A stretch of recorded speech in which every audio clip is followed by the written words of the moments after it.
Okay, I think I've got about half an hour before the wife and kid come home, so I'm gonna see if I can give myself an asymmetrical haircut. Now that I think about it, I should probably be doing this in the bathroom. Okay, continuing on.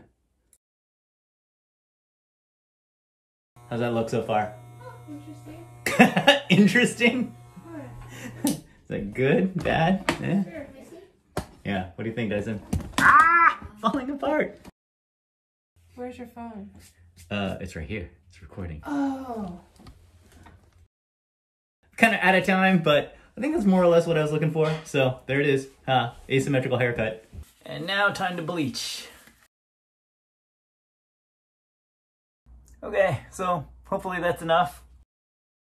See you in about an hour, I guess. Hopefully my hair won't burn up by then.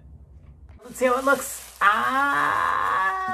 Okay, yeah, that looks pretty bleached. Hopefully it took in the back. I don't know, I'll see.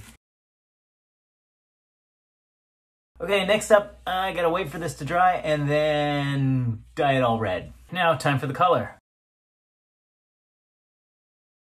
Kind of put this on, let it sit for half an hour or an hour or something, and then wash it out and see how it goes. I think this is about as red as it's gonna get, so hopefully that's good enough. Yeah, okay, there it is. So there you have it. Asymmetrical haircut with bleach and red hair dye. So hope you enjoyed it. Bye.